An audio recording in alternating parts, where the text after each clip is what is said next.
Seja muito bem-vindo ao nosso Vida e Saúde de hoje. Mais uma vez, obrigado pela presença de vocês, obrigado pelas participações, pelos e-mails. Mandar um abraço ao pessoal do Alto da Cidade, sempre mandando e-mails, sugestões. O pessoal do Meridota também nos envia e-mail. Tivemos um e-mail de Sorocaba, do César, e queria agradecer então o seu e-mail. Vamos abordar aqui hoje o tema da genética. O César Luchini que nos mandou o seu e-mail, um abraço especial. No programa de hoje, o Vida e Saúde vai estar falando sobre genética, biomedicina na genética. O que acontece? O que o biomédico faz? O que tanto se estuda dentro da biomedicina? As novidades, DNA, os exames, enfim. Vamos abordar um pouquinho esse tema que é bastante conhecido, está no nosso dia a dia, o DNA, né? O que tem no nosso DNA, o que se estuda. E para falar sobre isso, hoje a gente vai contar com a presença do professor doutor Rodrigo Chiesi, o professor que é nosso colega de trabalho, professor na FIB, mestre e doutor em genética, e que vai estar falando para a gente um pouquinho justamente sobre essa área. Professor, antes de mais nada, nosso muito obrigado pela presença, pela participação. Eu que agradeço pelo convite, né? E queria te parabenizar primeiro pelo programa, pela FIB também, por ceder essa oportunidade para você, que é tão interessante para nós da área da saúde, como também para a população em geral, né? São temas do mais diversificado possível e eu acredito que isso acaba sendo informativo para a população. E acho que toda forma de informação é válida, né? Então a TV FIB, junto com o seu programa, consegue levar isso para a população e com isso traz para a população uma forma de informação diferenciada, né? E agradecer a presença do pessoal que está nos assistindo também e será um prazer passar esse tempo com você, falando um pouco da genética e da biomedicina em si. Obrigado, professor. A gente que agradece sempre a presença dos nossos convidados. Professor, então eu queria falar um pouquinho, começar falando e perguntando sobre a sua formação. O professor é biomédico, fez o mestrado, doutorado na área da genética. Então eu queria que o senhor falasse um pouquinho sobre a sua formação e, em sequência, como que conheceu a biomedicina, o que te motivou essa paixão, o que te fascinou na biomedicina, professor? Sim. Então, vamos desde o começo lá com relação à biomedicina, né? Como que surgiu essa vontade de cursar a biomedicina? Começou como todo aluno, né? Dentro da escola, você tem algumas áreas que te dão mais prazer em estudar, que vocês vão melhor, e no meu caso, acho que talvez como o seu também, a biologia foi o que mais me chamou a atenção, né? Fascinou, e a partir daí eu sempre ia bem nessas disciplinas, né, de biologia. E a segunda coisa foi ter uma pessoa na família, né, no caso minha tia, que tinha um laboratório. E então logo cedo, logo entre os 16, 17 anos, eu já tive um contato com um laboratório e realmente ver a rotina do laboratório, ver como é feito os exames, ver as células no microscópio, isso me chamou muita atenção, gostei muito e isso puxou para a carreira da área de saúde, né? Mais especificamente a biomedicina, né? A partir do momento que eu já tinha esse contato da biomedicina, né? Fazia alguns exames, sempre observando como é que era feito, observando as células, eu falei assim, bom, a biomedicina é a área que eu quero seguir. Então, prestei o vestibular, né? Faculdade de Marília, fiz a faculdade. E dentro da faculdade, até mesmo antes de entrar, a genética também me chamava a atenção. A gente observou em outros programas que muitos alunos, eles gostam da área de genética, procuram isso, porque a genética hoje acaba sendo um foco, né? A gente está muito na mídia genética, e então acaba pegando esses alunos pela mídia e acabando o pessoal gostando e indo atrás. Sempre vê notícias, né, sobre a genética, constantemente a gente tem aí algum foco. Eu sempre cito o caso do Tim Lopes, depois a gente vai até fazer algumas perguntas sobre isso, de alguns atentados dentro da perícia criminal. A gente teve, inclusive, um programa com os nossos alunos aqui falando sobre essa área. E a área da genética realmente é sempre abordada, e isso te motivou então, professor? Isso, aí me motivou, né? Eu gostava muito da área, e aí eu comecei a procurar na região, né, em outros lugares, onde eu poderia me especializar na área, né? E eu vi que isso começou, na verdade, com uma palestra que eu tive na faculdade. Na verdade, era uma palestra sobre reprodução assistida. A reprodução assistida também era uma coisa que um setor que eu gostava bastante. E eu tentei conciliar a genética com reprodução assistida ou infertilidade, né? Tanto que essa palestra foi feita pela doutora Eliana Milanese Rubio, de Botucatu. E aí foi o primeiro gancho que eu falei, bom, Botucatu tem, na Unesp tem o curso de pós-graduação e é por lá que eu vou vou procurar. A especialização. A especialização. Então eu comecei primeiro fazendo um estágio em um laboratório de reprodução humana da Faculdade de Medicina de Botucatu e voltando para quê? Para a genética. Como seria isso? Seriam aqueles pacientes que procuravam um laboratório de reprodução humana, que não conseguiam ter filhos, então a gente realizaria um exame genético para saber o porquê que esses pacientes não teriam essa dificuldade em ter filhos, né? Esse projeto acabou não indo para frente e aí eu voltei para outros projetos mais diferente disso, mas sempre a genética como foco. Quer dizer que então começou com a genética na parte de fertilização e o mestrado, professor, mestrado e doutorado. O que o senhor estudou? Qual foi o tema, né, do seu mestrado e depois do seu doutorado? Foi em Botucatu também? O senhor deu continuidade a esses estudos? Queria que o senhor falasse um pouquinho também, professor. Bom, então após o estágio, né, no laboratório de reprodução, foi um projeto que acabou não dando certo, então eu fui partir para outras áreas, e no caso da genética clínica, mais voltada para malformações craniofaciais. Para conseguir fazer o mestrado em Botucatu é necessário fazer uma prova, né, ter uma orientação, já uma prévia conversa com algum orientador, com alguma área, se eles têm algum projeto para ser desenvolvido, né? E diante disso eu prestei a prova, passei e comecei a desenvolver o projeto de mestrado. Tanto o projeto de mestrado como de doutorado, eles foram ambos sobre malformações craniofaciais, né? Inclusive os pacientes, foi uma colaboração entre a Unesp de Botucatu com o Centrinho aqui de Bauru, da USP Centrinho de Bauru, ou seja, o Centrinho, eles eles tinham os pacientes que necessitavam fazer alguns exames para saber o porquê que eles nasceram com aquelas malformações craniofaciais, né? E a Unesp, ela tinha um programa em genética e tinha uma estrutura física para desenvolver os exames lá, né? Então, no meu mestrado, eu trabalhei falando mais para a área de biomédico, para a área laboratorial, eu trabalhei com a citogenética em pacientes que tinham malformações oculares graves, severas, né? Que a gente chama de microftalmia, que é a diminuição do globo ocular, ou então a anoftalmia, que é a ausência do globo ocular, tá? Então, e como seria feito esses exames? A gente coletava um pouco de sangue desse paciente, né? Fazia um tratamento desse sangue para que ele não coagulasse, né? Em seguida, a gente colocava em um meio de cultura para que estimulasse os linfócitos que estavam na corrente sanguínea a entrar numa fase de divisão celular, e a gente parava essa divisão celular na fase de metáfase. Para conhecer justamente o que tinha ocasionado essa malformação? Isso. Seria isso? Isso, porque aí o que acontece? Nessa fase de divisão, a gente para e a gente analisa o quê? O cromossomo. E o que seria o cromossomo? O cromossomo nada mais é que o DNA, só que ele está numa forma mais condensada, mais enrolada, vamos dizer assim. E com isso, ele é possível de ser visto ao microscópio. Então a gente faz um tratamento com esses... na lâmina, a gente pinga esse sangue após o tratamento, após o cultivo, né, na lâmina, usa alguns corantes e avalia a morfologia e o número desses cromossomos. O que se alterou ou não dentro dessa malformação, seria isso? Por exemplo, então vamos citar aqui a síndrome de Down, que é que todo mundo já conhece. Então, esse procedimento é uma forma de avaliar se o paciente tem ou não a síndrome de Down. Por quê? Porque a espécie humana, ela tem 46 cromossomos, né? E esses cromossomos, eles têm todos os genes que vão codificar as nossas características. Se uma pessoa vai ter um cabelo escuro, ou vai ter um cabelo claro, um olho escuro, um olho claro, ou toda a parte estrutural, né, fenótipo que a gente chama, toda a característica física da pessoa.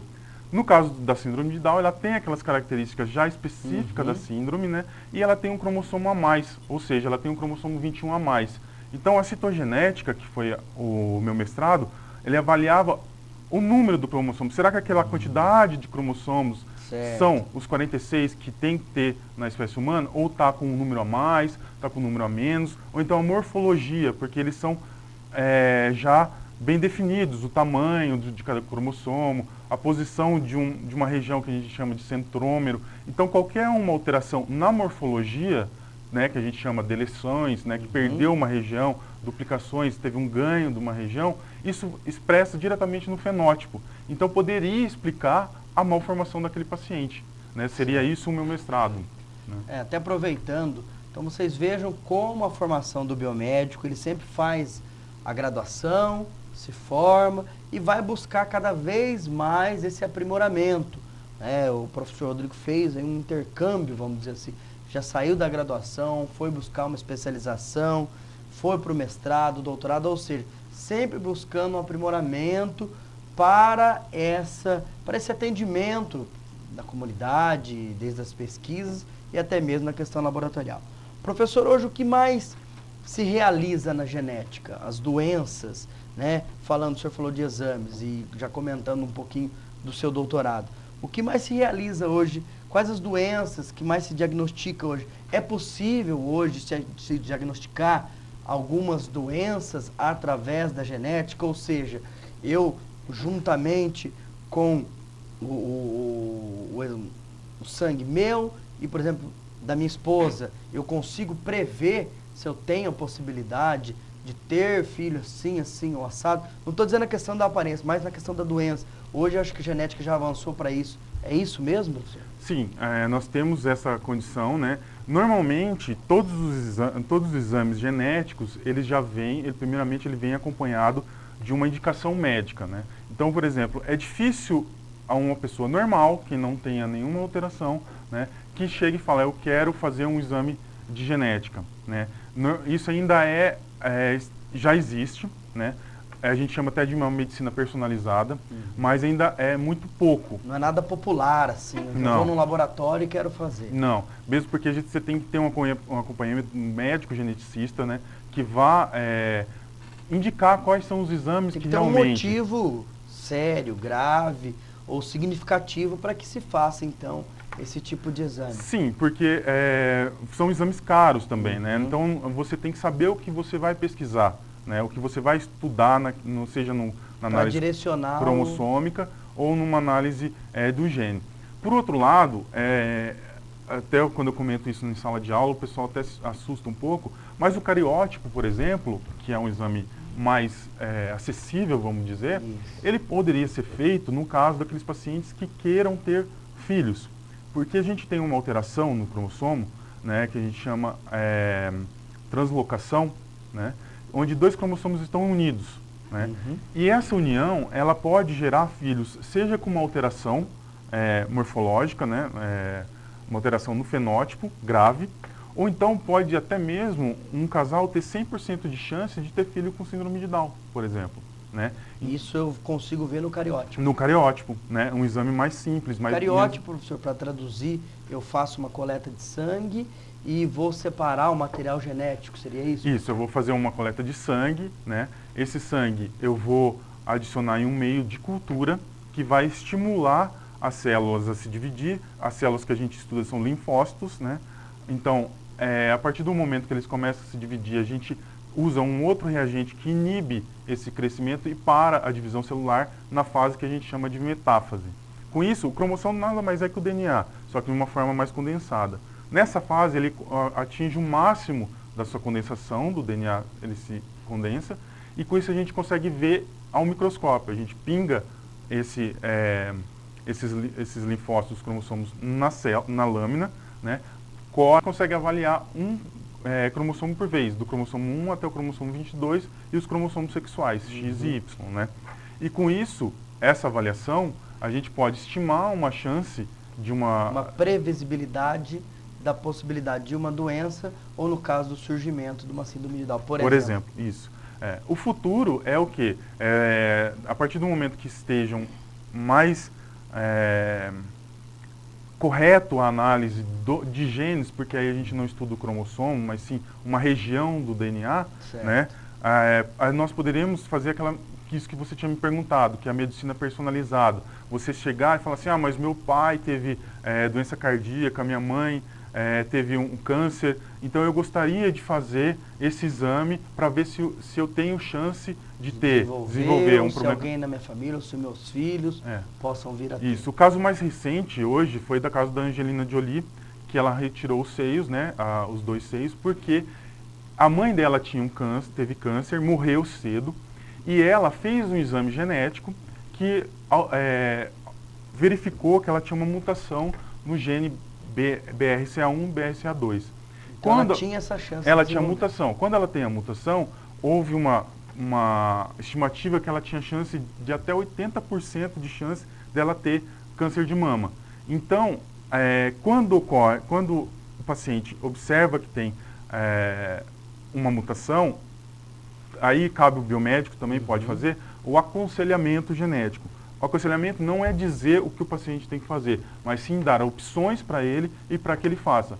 Muitos médicos essa mastectomia, essa retirada do seio é muito controversa. Tem médico que prefere acompanhar a paciente, né, do que realmente fazer essa retirada. Mas existem mulheres que sabem que o risco é alto, faz esse exame, encontra essa mutação, então decidem falar, olha, eu prefiro arrancar os seios e colocar uma prótese. Fazer a retirada para depois ela cuidar da estética, por exemplo. Isso. E aí eu tenho uma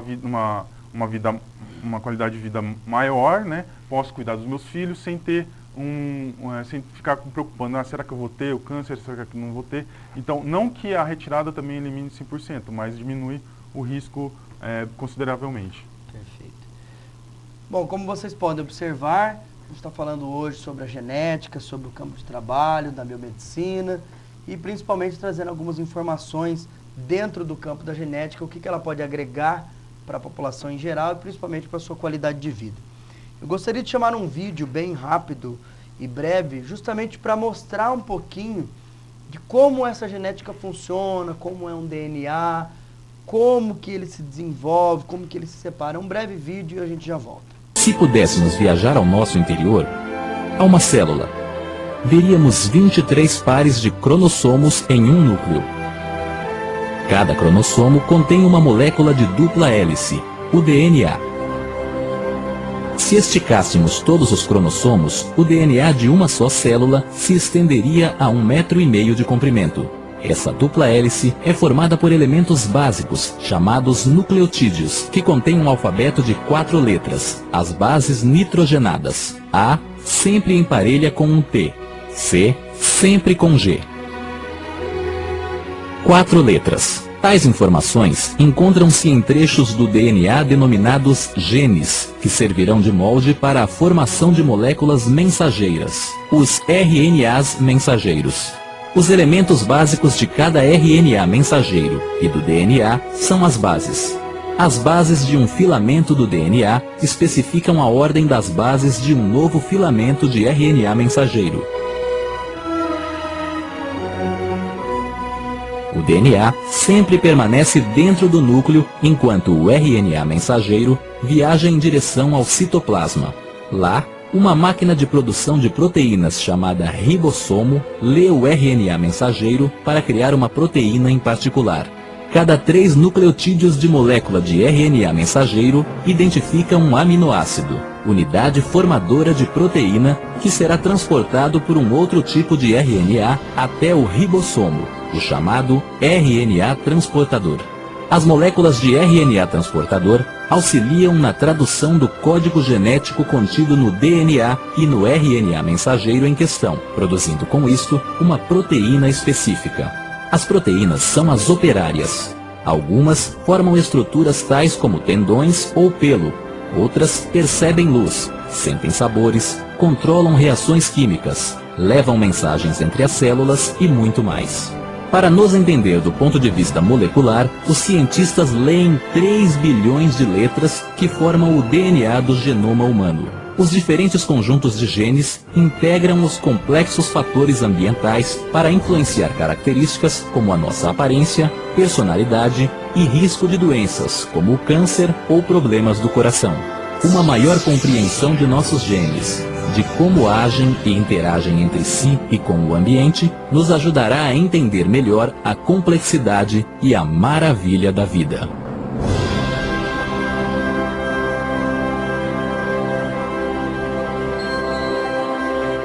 Bom, como vocês puderam observar o vídeo, é um vídeo justamente que mostra essa parte do DNA, porque muitas vezes a gente vê e fala da genética, mas não sabe o que está acontecendo. Esse vídeo mostra justamente como o DNA é, como ele se classifica e de que maneira ele está disposto dentro das nossas células.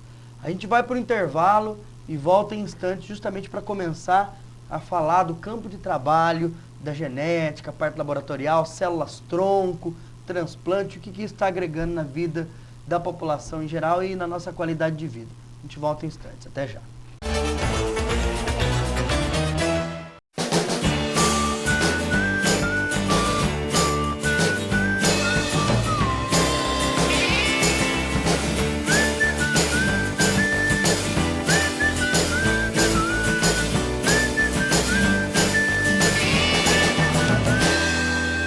I wanna things to do.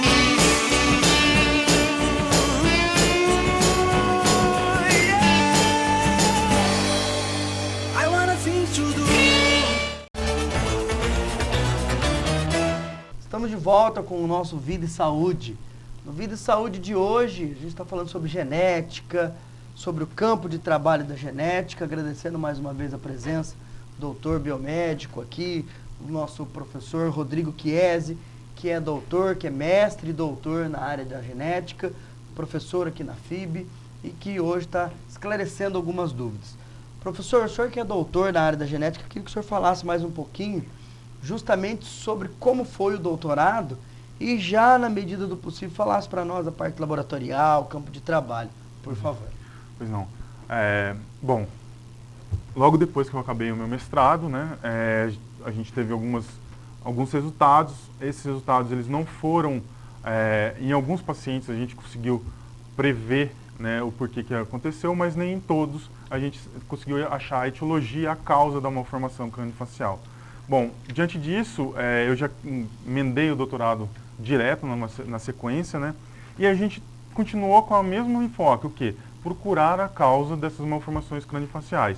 Só que aí mudamos o foco, né? No início do mestrado a gente trabalhou com cariótipo, com análise dos cromossomos, e agora especificamente a gente queria trabalhar com o DNA, com os genes relacionados ao desenvolvimento craniofacial e o desenvolvimento ocular.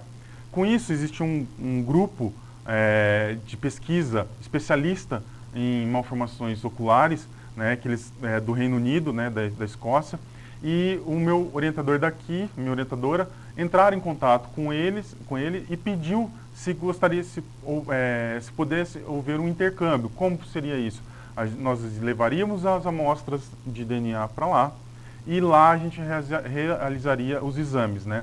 Então a gente estudou alguns genes específicos de desenvolvimento ocular, né? Se houvesse alguma mutação, a gente poderia explicar a malformação ocular desse paciente. Como que ocorreu, de que maneira. E aí estimular o risco de recorrência, porque muitas das questões que as famílias têm será que eu vou ter outro filho com a mesma malformação? Será que eu que tenho essa malformação ocular, eu vou ter um filho com a mesma alteração que eu tive? Então, isso é o que mais aflige essas famílias. Então, dentro dessas pesquisas que a gente vê bastante hoje, transplantes de célula-tronco, a parte das células-tronco, várias pesquisas aí que a gente sabe que, como o próprio nome diz, ainda são pesquisas, mas já tem alguns resultados, tanto no transplante para os deficientes físicos, paraplégicos, tetraplégicos, algumas doenças, algumas patologias.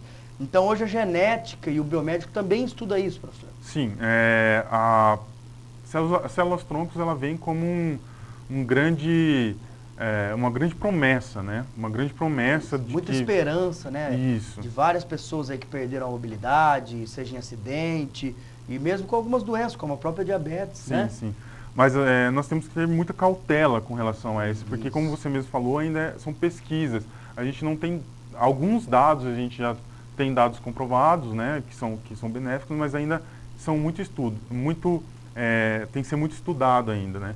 E do que a gente tem que falar da genética, o que a genética ela pode contribuir com as células-tronco? A maior preocupação da célula-tronco é o quê? É saber se aquela célula que você colocar em determinado local, se ela não vai se proliferar demais e se tornar um tumor, se tornar um câncer, né? Ou seja, tem que ter um cuidado. Um cuidado para isso. Acho que a genética ela pode contribuir nessa área de estudar alguns proto-oncogenes, que são genes que desenvolvem o câncer, e aí você inserir aquelas células que não tenham essa mutação, né? Para ver se vai ter o benefício ou não. Na verdade, assim, se a pessoa, se você pega aquele pool de células-tronco, faz a análise de um gene que sabidamente pode causar algum tipo de câncer, né? E ela não tem nenhuma mutação, você fica mais tranquilo do ponto de vista, né, científico.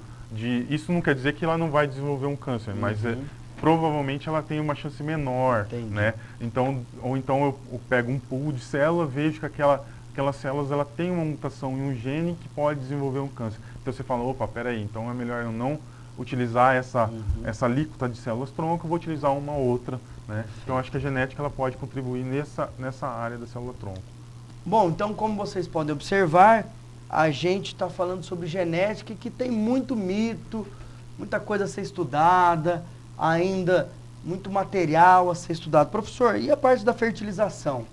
A fertilização in vitro, a parte genética, chegou-se ao ponto, a gente viu até alguns filmes que falavam justamente sobre a fertilização, manipulação, eu quero ter um filho ou uma filha masculino, feminino, quero do olho azul, quero do cabelo assim. Isso é mito, é verdade? Eu queria que o senhor falasse, né, um pouquinho para a gente até finalizar a nossa parte aqui sobre essa questão da fertilização dentro do estudo do senhor. Com relação à fertilização assistida, é bem controverso, né? Existem muitas questões éticas em cima disso, né? A genética ela tá para auxiliar ainda a doença, né? No caso, aquele paciente ele tem uma dificuldade de engravidar, então ele passa por algumas avaliações genéticas. Por exemplo, o homem que tem uma diminuição na quantidade de espermatozoide, ele pode avaliar uma região do cromossomo Y que é responsável pela produção de espermatozoide, né? Então, ocorrendo observando que tem essa mutação, né, sabe o porquê que ele está tendo essa fertilização, essa infertilidade, vamos dizer assim, essa diminuição de espermatozoide, essa ausência de espermatozoide, né? Mas ainda, ou então, hoje também existe o diagnóstico genético pré-implantacional. Como é feito? É feita uma reprodução, uma fertilização dentro do laboratório com o espermatozoide e o óvulo da mulher, né? E aí em seguida, depois de um estágio de desenvolvimento, é retirado algumas células e é avaliado o material genético dessa célula, mas no intuito de saber se vai ter se aqueles embriões podem ter uma síndrome específica, nunca para ver estética, para ver se ele vai querer a cor do olho. Quer dizer que tudo isso é muito mais mito, é muito mais, não vou dizer invenção, mas chega a ser muito mais fantasia do que propriamente o estudo que se observa para o benefício da população em geral. Sim, eu acho que existem profissionais sérios que trabalham com a fertilidade, reprodução assistida, né? E dizer que isso nunca vai acontecer, porque a partir do momento que a gente tem o genoma humano completo, se a gente sabe a função de cada um dos genes, a gente pode estimar algumas coisas, né?